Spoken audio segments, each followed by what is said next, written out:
रुकावटें अबूर करता हुआ ये जो मार्च है अपनी मंजिल की जानिब रवा दवा है। जाना डी चौक ही है जी, खान साहब ने वाजे बता दिया और मुतालिबा वही है कि जी इलेक्शन करवाया जाए। पीटीआई के जो मार्च है वो आपको पता है कि जी रवा दवा है इस्लामाबाद की जानिब, रुकावटें अबूर करता हुआ ये जो मार्च है अपनी मंजिल की जानिब रवा दवा है। जाना डी चौक ही है जी, खान साहब ने वाजे बता दिया और मुतालिबा वही है कि जी इलेक्शन करवाया जाए। अच्छा, जगह जगह पर कंटेनर्स लगाए गए, रास्ते बंद किए गए और कल जिस तरह देखा गया कि जी छापे मारे जा रहे हैं, गिरफ्तारियां अमल में आ रही हैं, चार दीवारी का तकद्दुस पामाल किया जा रहा था। ये भी नहीं देखा जा रहा था कि सामने जो खड़ा है वो खातून है, खातून की एक स्पेशल रिस्पेक्ट होती है, एक रिगार्ड होता है। जस्टिस रिटायर्ड नासिरा जावेद साहिबा की जब मैंने वीडियो देखी बहुत तकलीफ हुई, बड़ी अजियत हुई। डॉक्टर यास्मीन राशिद साहिबा, अब ये सुबह भी आपने देखा होगा कि डॉक्टर साहिबा जब लाहौर से निकली थी तो उस टाइम पर उनकी क्या हालत थी।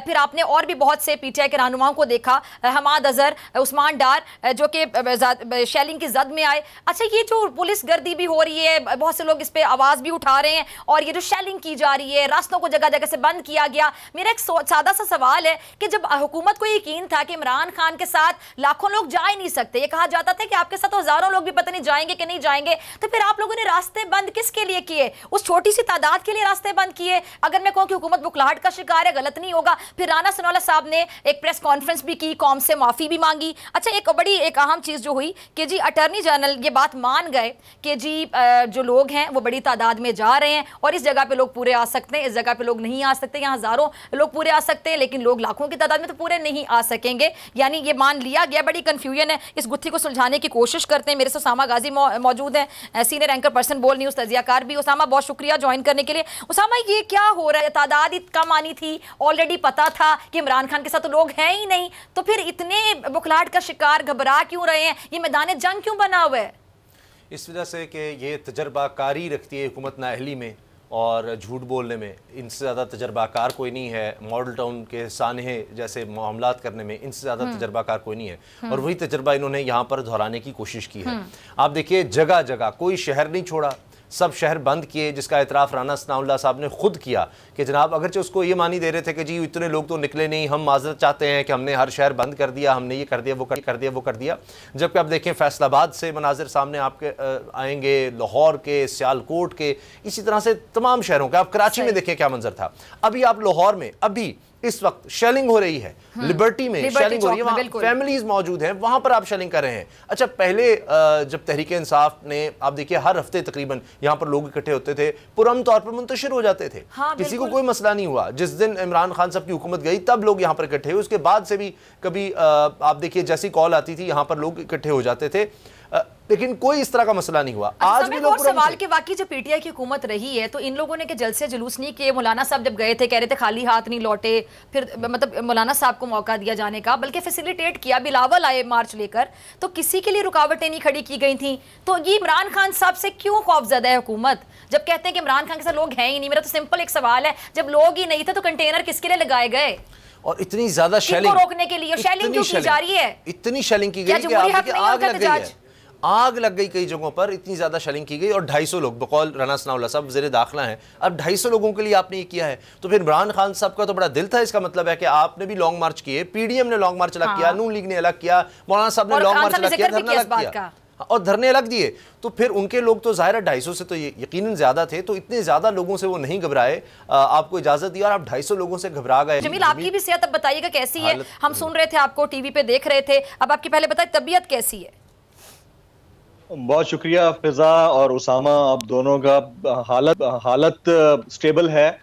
लेकिन आज मैंने अपने तमाम जर्नलिस्टिक करियर में पहली दफा इतनी बर्बरियत और रौनक का मुजाहरा देखा है किसी भी हुकूमत की जानिब से, बिला तखसीस गैरे, ये सोचे समझे बगैर कि इस मार्च के अंदर कवरेज के लिए जर्नलिस्ट मेल और फीमेल दोनों मौजूद होंगे, ये सोचे समझे बगैर कि इसमें ख्वातीन और बच्चे भी मौजूद होंगे। शेख रशीद, जमील सॉरी मैं आपको इंटरप्ट करूं, शेख रशीद ज्वाइन के। शेख साहब बहुत शुक्रिया वक्त देने के लिए। शेख साहब ये क्या हो रहा है? कंटेनर्स लगाए गए, कहते थे 250 लोगों ने आना है, 250 लोगों के लिए इतने शैल इन्होंने यूज कर लिए हजारों की तादाद में। ये क्या हो रहा है? जमहूरी हक नहीं था कि आप लोगों का बाहर निकलना? क्या किया जा रहा है? क्यों खौफजदा है?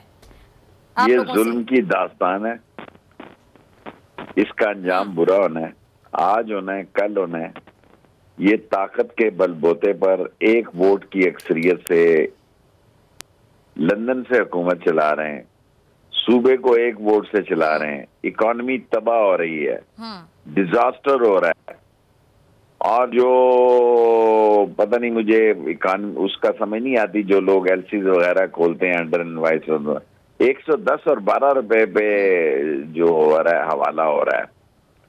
मैं नहायत जिम्मेदारी से आपको कहता हूं कि 210 रुपए और 212 रुपए पे दुनिया में हवाला हो रहा है, और यहाँ पे 204 है या 205 है, मुझे नहीं पता एग्जैक्ट क्या है।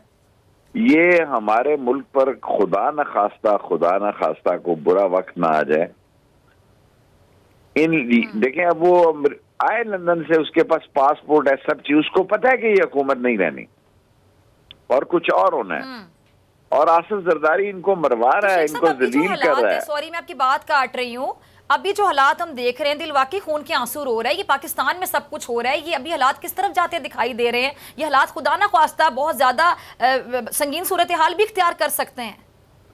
देखें जी, मैंने ये कहा कि मेरे लिए बड़े काबिल एहतराम है चीफ जस्टिस साहब, उन्होंने कहा कि मैं खूनी बात, मैं तो कहता हूँ कि ये खूनी हालात का खतरा है, तशवीशनाक है, गंभीर है। किसी को तो बीच में इन हालात को संभलना होगा। जब एक दूसरे को लोग उस नफरत की आग में चले जा रहे हैं, तो ये तो फिर मुल्क कहीं और जा रहा है। और कितनी देर इंतजार करना होगा? ज्यादा देर इंतजार भी नहीं किया जा सकता। ऑलमोस्ट मुल्क डिफॉल्ट हो चुका है। हम न्यूक्लियर फोर्स हैं, हम एक एटॉमिक दुनिया इस्लाम की फोर्स हैं, और हम पे ऐसे चोर मुसल्लत कर दिए गए हैं जिन पे मनी लॉन्ड्रिंग के केस फैसला होने वाले थे। ऐसा वजीर दाखिला किया है जिस पे 22 मर्डर केस हैं, और जिस पे ANF शहादतें नहीं दे रही। FIA में से सारी फाइलें ये लाहौर रह गए। सुप्रीम कोर्ट ने 100 मोटिव एक्शन लिया। इस वक्त तक तो इनके केस खत्म हो चुके होने थे। ये चोरों, रस्सागीरों, मनी लॉन्ड्रर और मुल्क के लूट मार करने वालों का वो गिरोह है जिनको अवाम कबूल नहीं कर रहे, और इसके असरात पाकिस्तान के बड़े अजीम और बड़े पाकीज़ा अदारों पे भी पड़ रहे हैं। फैसला करना होगा, गाड़ी हाथ अच्छा से शेख साहब, एक अहम सवाल है जी, विफाकी हुकूमत की प्रेस कॉन्फ्रेंस के बाद मरियम नवाज क्यों प्रेस कॉन्फ्रेंस करती हैं? इनके दिमाग जो हैं, ये वरासती सियासत जो है, वरासत की सियासत जो है, वो चाहती है कि उनके आगे सर झुके हो, मीडिया का सर झुका हो, पुलिस ताकत का इस्तेमाल करे, अपने मन पसंद के जज लगाएं, अपने मन पसंद के पुलिस अफसर लगाएं, तो फिर मुल्क खाना जंगी की तरफ ही जाता है।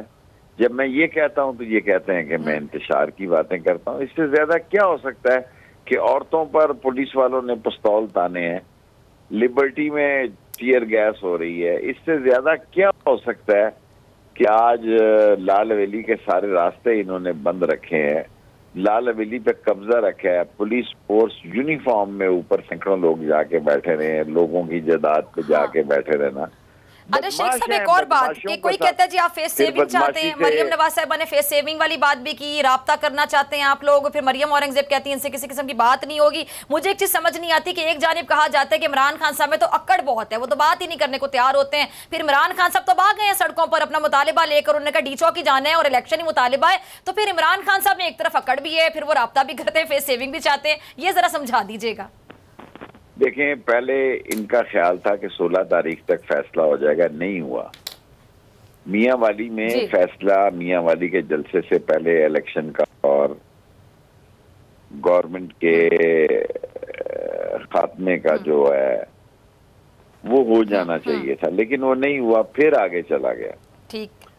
फिर ये रोज बरोज जो है फैसले जो है वो आगे जा रहे थे। फिर मुल्तान इमरान खान ने कहा कि भाई 20 तारीख तक आप इस मसलों को फाइनल कर लें, और 20 तारीख को भी फिर खान कहता है कि ट्रक की बत्ती के पीछे लगा गया। अगर 22 को भी कॉल नहीं देगा तो क्या करेगा? 28 और 29 को कहते हैं कि हम डिसॉल्व कर देंगे गवर्नमेंट, ये नहीं करेंगे, ये झूठ बोल रहे हैं। इनके पीछे बहुत बड़ा नौसरबाज और दुनिया जहान को चकमा दे के और मुर्तजा भुट्टो जैसे बच्चे को शहीद करने वाला आसफ जरदारी। और शेख साहब, एक इतलात ये भी आ रही है कि इमरान खान साहब के इस्लामाबाद पहुंचते बेतहाशा शेलिंग होगी, जो अभी हो रही है इससे बहुत ज्यादा शेलिंग होगी। कुछ नहीं होगा, बिल आखिर क्या करेंगे, क्या करेंगे, क्या करेंगे? शेलिंग के सेल खत्म हो जाएंगे, शेल खत्म हो जाएंगे, सारे मुल्क में मामलात बिगड़ जाएंगे। आप इमरान खान को पहुंचने दें, हम 1 घंटे में इमरान खान पहुंच जाएगा, देखिएगा आवाम का समुंदर होगा। जी अच्छा शेख साहब, आपने खुद कहा था कि 31 मई से पहले कोई बड़ा फैसला आ जाएगा, तो क्या गेट नंबर 4 वाले भी चुप बैठे हैं? अगर 31 मई से पहले अगर कुछ नहीं होने जा रहा जैसे आप कह रहे हैं, तो फिर एक तो आपकी पेशन गोई गलत साबित होती है, दूसरा वहां पर क्यों चुप है सर? इतनी चुप नहीं है, वो कोशिश में है कि कोई बाखबर है, बेखबर नहीं है, लेकिन ये धोखा दे रहे हैं, उनको डाज दे रहे हैं, ये उनके साथ हाथ कर रहे हैं, और उनकी पोजीशन रोज बरोज ये जो है अजीब सूरत में जा रही है। तय था कि मियां वाली के जलसे से पहले, लेकिन आसफ जरदारी उसमें उसने पंगा लिया, और मैं अब भी उम्मीद रखता हूं, मैं मायूस नहीं हूं, नतीजा निकलेगा 2, 3, 4 दिन में, वरना फिर ये जो आग फैल जाएगी उसको भी उन्होंने ही संभालना है। कैसे संभालना है इसके बारे में मैं कुछ नहीं कह सकता। अच्छा शेख साहब, कब तक आपको लगता है कि कोई बड़ा फैसला हो जाएगा? मैं तो इन्हीं दिनों में उम्मीद रखता हूं जी, 1-2 दिन ऊपर नीचे हो सकते हैं। अगर नहीं होगा तो फिर मुल्क का अल्लाह ताला इस मुल्क के हाल पे रहम करे, फिर ज्यादा लोग वही मुतासर हो गए, क्योंकि ये एक न्यूक्लियर पावर है, डिफेंस है पाकिस्तान का। अब आप देखें, किसी को पता है कि बिलावल 1 महीने से वैसे ही चक्कर लगा रहा है और अमेरिका में गया, जहां नेशनल फूड सिक्योरिटी में दुनिया के सिर्फ 3 वजीर आए, कह रहे थे 7 वजीर आएंगे, 7 में से भी 4 ड्रॉप हो गए।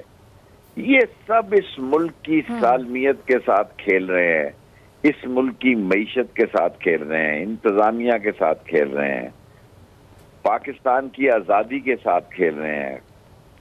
खामोशी कुफर है, गुनाह है, और फिर बात फैल गई तो फैल जाएगी, फिर तो सियासतदान भी नहीं रोक सकेंगे, क्योंकि नौजवानों में शऊर है, वो समझ रहे हैं कि भाई इमरान खान के साथ ज्यादती हुई है और एक सोची समझी साजिश के तहत की है, और इसमें जो साम्राज्य था उसका ख्याल था कि इमरान खान घर बैठ जाएगा और ये चोर चक्के जिनका सारा फॉरेन अकाउंट और जदादें बाहर हैं, मुल्क तो नवाज शरीफ चला रहा है, खुद आ नहीं रहा, उसको पता कि ज्यादा देर काम नहीं चलना, और ये सारे चोर चक्के जिनकी जदादें बाहर है, इनको ये ना कि इस मुल्क में हालात अजीब बन जाएं और हैव नॉट के मसले पे चले जाएं।